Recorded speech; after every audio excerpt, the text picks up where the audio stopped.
I'm Dylan Radigan. I've interviewed nearly every CEO and most world leaders during the past 25 years. And now on Bootstrapping, I'm turning my attention to the new CEOs and the irrepressible entrepreneurs leading the next generation of innovation in the world. Welcome back to tastylive. I am Dylan Radigan. Time for another episode of Bootstrapping. And yet another CEO from our friends over at Republic. This gentleman, Casper Brandy Peterson, is the co-founder and CEO of a company called LabFresh. He joins us today live and direct from Amsterdam. And you have a strange name for a menswear company. As somebody who's been living in Milan on and off a lot for the last 5 years, LabFresh doesn't strike me as a men's fashion brand. No, but you have a very specific angle. What are you doing here? Yeah, so we started the company 6 years ago, and you're very right that from the beginning, we did not set out to create a fashion brand. We only wanted to do the nerdy part and create these proprietary fabrics that repel stains from like red wine on a white business shirt, and that are antibacterial and moisture wicking and iron-free and all that stuff. And so you were more focused. You're saying you're focused on actually creating fabrics that resist stains, basically. Yes. But then we realized that it was expensive and annoying materials to produce. So we, in the end, had to go direct to consumer and create a brand ourselves because no one wanted to buy our fabrics. And so, but what exactly does your fabric do? How is it different from a typical fabric? So we use normal cotton fibers and also recycled fibers that we press a chemical paste into so that on the outside, if you pour water on it, it will fall off. Whereas on the inside, it will suck in the water. And then you don't get sweat stains under your arm and you don't smell and so on. So the whole purpose of this is to make clothing that you can wear for many days in a row without washing. So it doesn't. So you're saying it doesn't absorb odor and it does not absorb. It's basically you can't stain it. Is that correct? If you take your Vespa down from Milan to Napoli and you wear this shirt every day, then it will smell in the end. But it smells less than any other shirt or T-shirt in the world. Why were you so focused on creating a fabric that is slow to smell, hard to stain, and can be worn basically over and over, that doesn't have to be washed so often? That's because for my first startup, when I was a young man, we had a personal shopping service for men, and we were selling Tommy Hilfiger and Ralph Lauren and all these traditional brands. And it was all about pushing people to buy more. And I thought the fashion industry it's fundamentally broken because these companies are only healthy and only have happy shareholders if they keep pushing for selling more. So we would do the opposite. We wanted to create products that can last a lifetime, that never breaks, which means you should wash it less because washing clothing is what breaks down the fibers. So what's proprietary? In other words, there must be some piece of this that's unique to you. In other words, what do you do? Is it a patent? Like you talk about this chemical lining, what are you doing to the fabric that no one else is doing? So we have some science grants from MIT and WBSO here in Europe, but it turns out it doesn't really matter if you have patents or not in this game. We had that the first couple of years, but anyone can make the same fabrics as us. Like it's our proprietary fabrics, but if you try enough times, you will figure out how to make it, and then anyone could. But yeah, we're 6 years old now, and no one has made the similar fabrics because it's just, if you are an existing fashion house, this is a great way to erode your own margins and to lose money, because instead of someone buying 10 shirts per year from Tommy Hilfiger, they will maybe with our technology only buy 3 or 4 shirts a year. Why is it good for your business when it's bad for Tommy Hilfiger's business? That's because I don't have a business. We're new. So we don't, like, our existing customers have never bought too many products. We have to create our own footprint in the market. And wearing your product for 5 days in a row, that's a really sticky consumer behavior. Once you get used to that, it's really hard to go back to now when you go on vacation, to go back to bringing 7 t-shirts for 7 days abroad.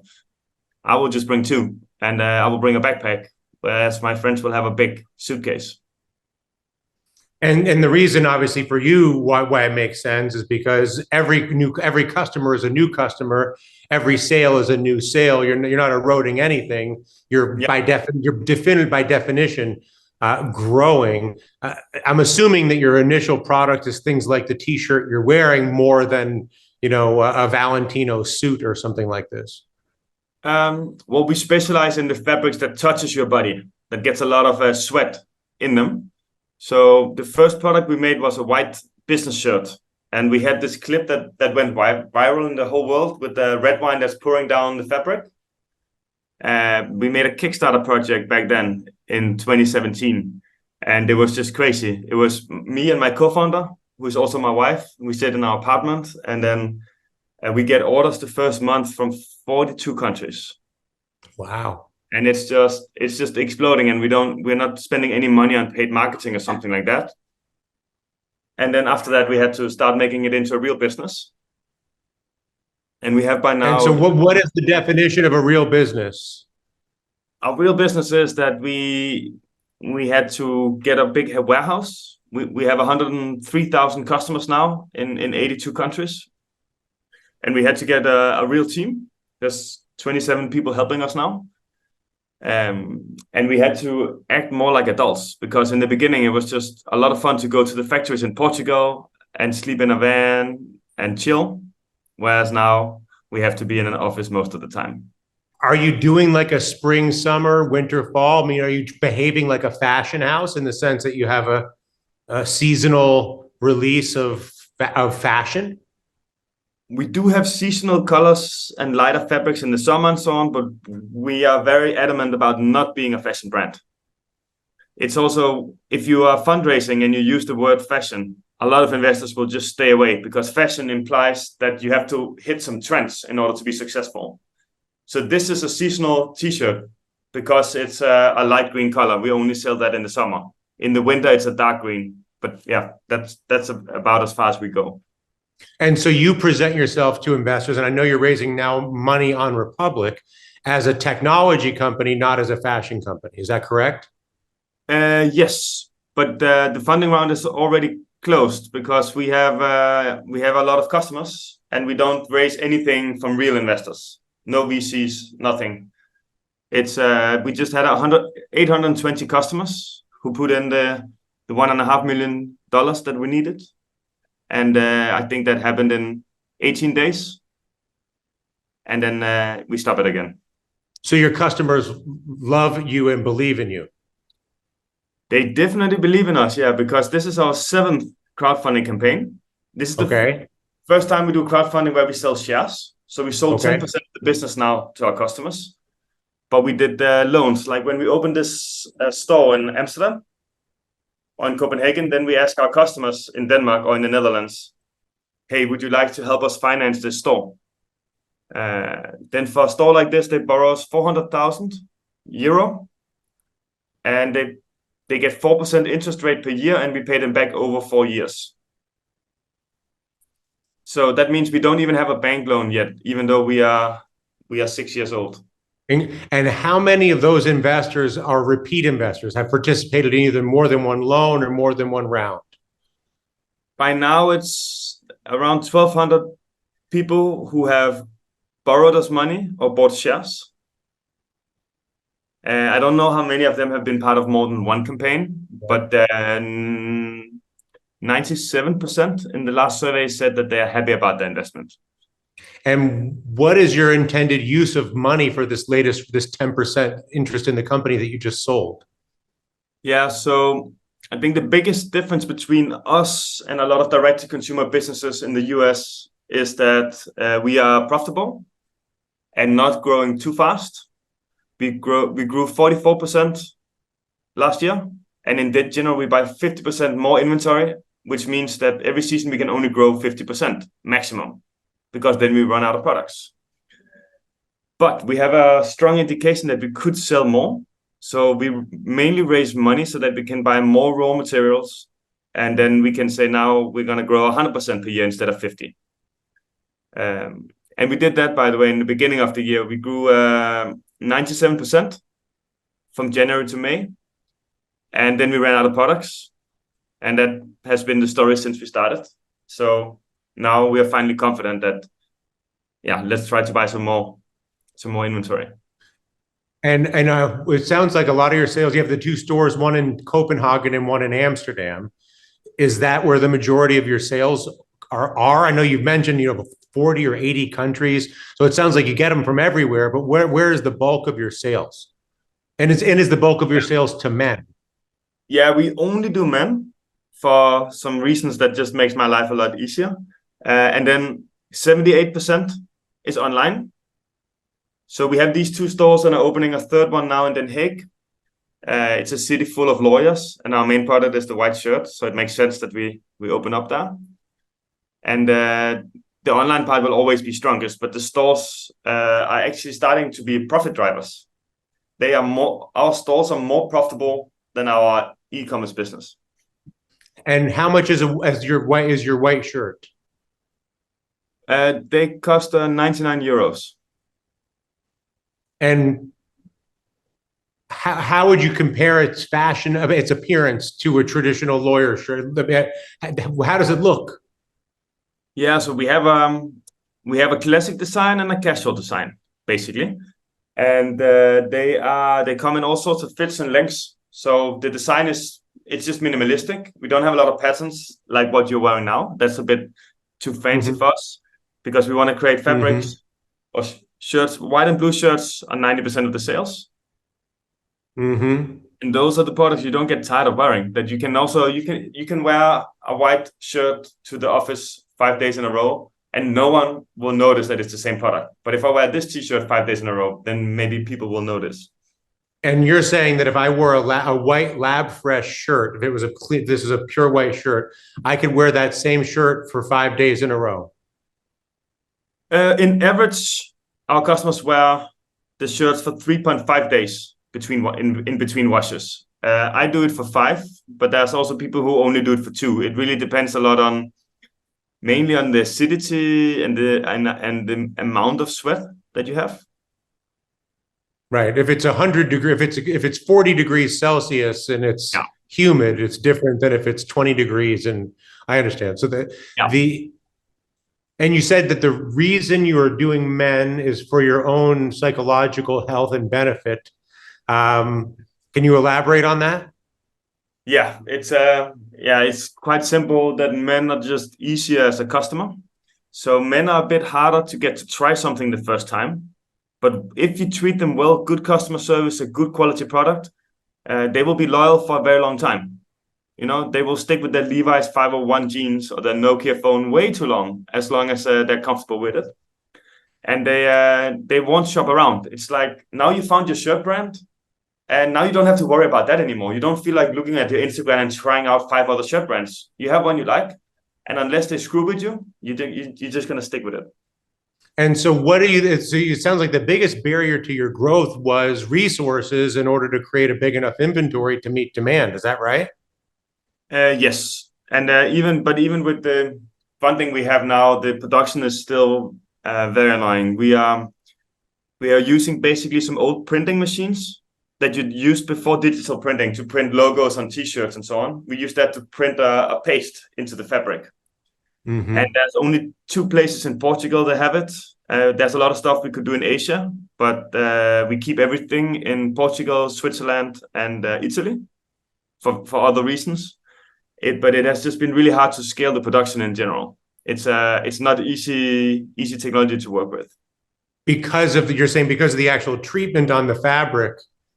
Yeah, it becomes a little bit nerdy, but if we have an idea about the kind of quality of cotton that we are sourcing, then factories often will source a different kind of cotton without telling you. But we need these extra long stable fibers, otherwise our treatment will break them. So sometimes the factory will have changed some of their raw materials without telling us, and then we get a whole batch of 4,000 shirts where you can take the color off with your nails, or where it breaks after 5 washes or something. And we have long agreements. The tech pack we send to a factory before they make a piece of fabric is like 30 pages, but still corners are being cut sometimes. And then that's because they can do it with a normal brand, but not with us. And what if you had unlimited resources? What would you do differently if you had unlimited resources right now? Yeah, that's a very nice question to get, because my big dream is that we can utilize a lot more technologies than we do today. We always say that we are not the heroes. We scout the whole world for the best technologies, and we find these scientists that have invented amazing materials, but no one is touching it because the whole fashion industry is waiting and they're very cost conscious and so on. So if I had unlimited resources, I would turn LabFresh into a platform where we just take all these amazing inventions from someone who made shoe leather out of orange peels or whatever. They put it in our platform and we give it wings. So basically, it would be a platform that takes what you already did once, and you're saying there's 100 examples of people that are doing awesome things that could be put into the textile industry. Yeah, like for example, we made some undershirts now where we have developed a special membrane, and the undershirts will then have a big pillow under the armpits that can suck in amazing amounts of fluids. And this technology was made for period panties originally. And we utilize it in a new way. I think that's great to give it a chance to make the market bigger, but I cannot afford to do that with a lot of technologies at the same time. We have only used like 11 different technologies at this time. I would love to put a zero on that. And the biggest criticism of the fashion industry is that it's an environmental vampire, because to your point earlier, the more you sell, the more you make. So if it's a new season every week, great. That means you do new clothing every week. Your whole premise is really the opposite. Yeah, and it's also it's crazy the amount of greenwashing that is happening in fashion, where you are deliberately telling stories that people will misunderstand. We all know it from, I bought a jacket from another brand last month, and then I read on the hang tag that it says recycled with a little tag. Okay, great. When I come home and I look at it, it doesn't mention it in the care label. And it turns out that only the hang tag was recycled, not the jacket. And this happens to me again and again. And I am in the game. I'm in the fashion scene, and I get cheated all the time myself. So it's impossible for a normal consumer. Yeah. Well, but just to clarify, you're done raising money on Republic. The round was funded in less than 3 weeks, it sounds like. Yes, I think we sent out 3 newsletters to our customers, and that was it. Because we don't really have a burn. We're not cash intensive, but one of our dreams is to launch in the US within the next 2 years. And before doing something like that, we would also need to raise more money. So we might be active again. Okay. In a year or 2. Well, it's a remarkable story. You're a persuasive communicator on behalf of your product. Casper, it's a pleasure to make the acquaintance. Congratulations. Thanks. Yeah. Casper Thank you, Casper. Casper Peterson, LabFresh. Yes. It's a work shirt you can wear and then wear again and then wear again. Yes. And it won't smell like you've been wearing it again, which is pretty cool. I'm Dylan Radigan. This is Bootstrapping. More Tasty Live after this.